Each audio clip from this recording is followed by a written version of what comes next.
Welcome to Blackboard 9, Learning at Griffith. On the right hand side is the edit mode on and off. This will give you an idea of what the students see. You're currently looking at a course site that has got a tweak, which is a table that has hyperlinks in it. One of the reasons why we've used a tweak, students can be guided through the content, and especially in first year there is quite a bit of content to get through, and sometimes they can feel a little bit overwhelmed by the amount of information they have to work through and know.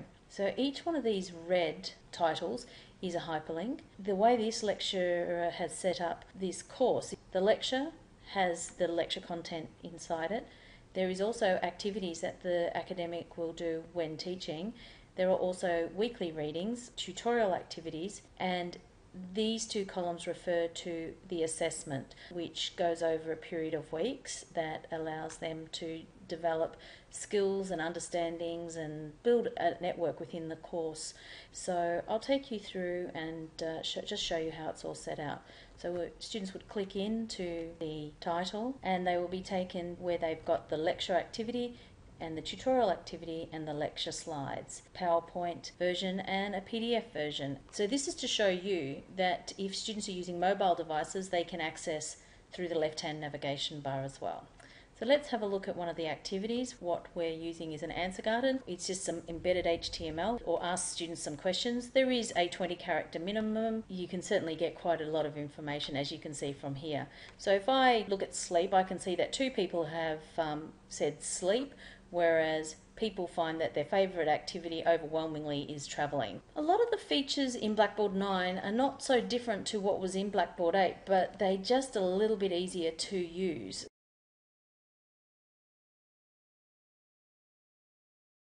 What I'm about to show you is the interview. You just go in, they've got some instructions. One is showing all the questions, and what you end up with is some very nice information. The convener who runs this course uses the results in a PowerPoint.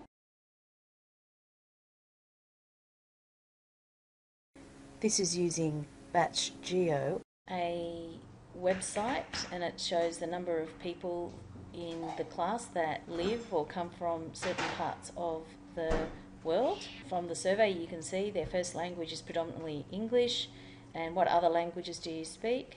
And these are just using tools on the web. This has been created using Wordle, and this one is worded out. What you see now is a graph using a Word document. This is an example of a test that you can do in Blackboard 9. As you can see, there is nothing here underneath the tab of adaptive release. And what I'm going to show you is just how adaptive release works. To begin, so it's a multiple choice, and the question is adaptive release easy to do? Yes, if you know how. Yes, even without instructions, and yes. So I say yes if you know how, because I think once you know how, you'll be right. And you just go OK to confirm, come up, and it's going to tell me that I've completed it, because there was only one question. It tells me that I can press OK to view the results. And once I've pressed OK, it's going to take me back to that.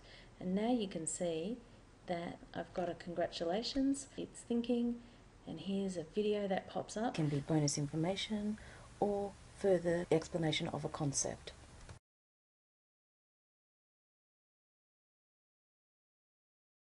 Students in the new Blackboard have My Marks.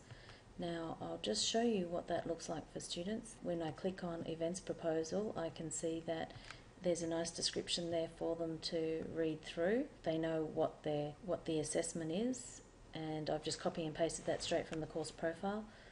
Then you've got the due date, when the student last updated it, and then you can see here there is this handy rubric, but also if you want to give them just some pretty quick comment, you can see here that there is a quick comment which you can add in the mark center. Also this view rubric for more feedback, and to get out you simply exit, but there's a lot of information and it can all be done online.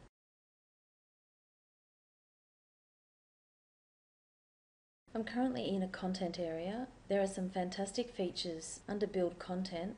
I can go to Item, and I'm going to show you the WYSIWYG. What you see is what you get. If you can do a Word document, then you can use a WYSIWYG. Always must give it a name, and there's some interesting things here that you will notice that might only have one line, but by touching the downward arrow you'll get more. You can expand it to a full screen, so you've got a whole page to work with, and just to get it back you click it. You've got bold and italic, underline and strike through. You've got a whole range of fonts that you can choose from, a nice long list in fact. And now with the text sizes, you've got a range of text sizes that you can use, and also text colour, and there's also more colours available should that not be enough. There is also the highlighter, again same options. You can cut, you can paste, you've got bullet points, left, centre, align right and justified. Hyperlink to a certain page, you can just copy and paste that in. Give it a title. Now you get quite a lot of room for this, and it's worthwhile giving it a great title, so when people hover over it they really know what the link is about, and you know where it's going to take them. And then you simply insert, and the web may not display correctly unless it's in its own pop-up, so you can actually go in and edit it simply by highlighting it and getting it up again. So we can say open in parent window, up at top in this window, in a new window. It's made that as a suggestion that that's a better way of doing it, so let's go with that. And as we move along, also there are some emoticons that you could embed if you so desire. You can attach files, and that can be very handy if you want to keep all the information in one space. I'm just going to pick something off the top of my desktop. We'll just pop in final presentation, why not, and then just submit.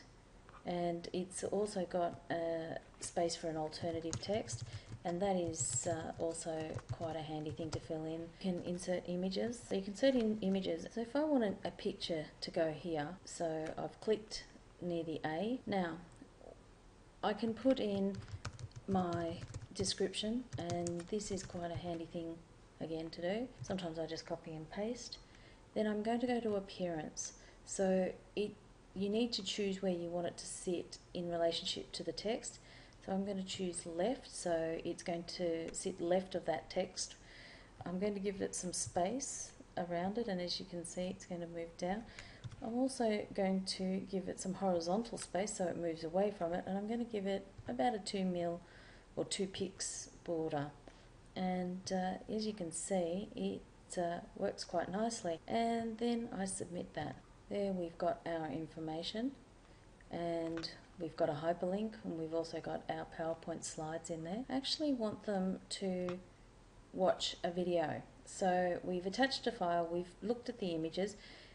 You can also embed some audio media, and here this little power plug is insert a mashup. You can go to YouTube, you can go to SlideShare, Flickr, or use the Blackboard Collaborate authoring tools. So we're just going to go to YouTube, and I'm going to put that in as my search title. I can either preview or select it, but in this instance I'm just going to select it because I know that's the one that I want.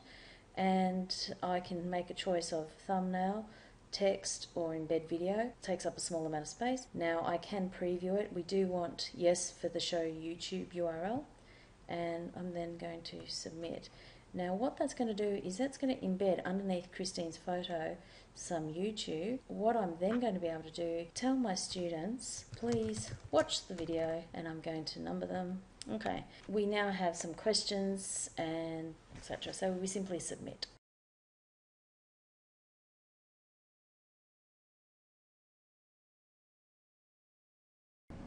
Narrating content helps students their memory as it provides the information in context.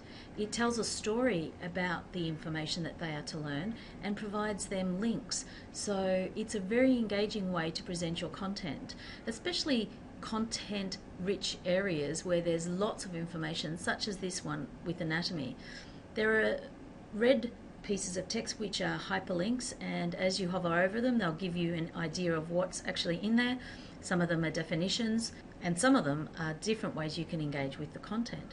So I've included some interesting ways that you can engage the outside world with your course, and this is called visible tweets, and what it's doing is searching the internet. So you create a unique hashtag, you can pose questions, and you can also get your students to respond to that hashtag, and it will collate it for you, and it's just another way to present information and provide students ways that they can give feedback. Now I've included a video here being embedded using the mashup tool in the new Blackboard 9. What I've now got is some questions underneath the video, so the video's actually there for a purpose, and by clicking on the red text, your students are directed directly into the discussion board you have set up. By using hyperlinks within your discussion board, it will allow students to navigate back to the place of origin, for example, the course outline map that you've created earlier. By providing this sort of information, students can find their way back and use your course site to the best of their ability.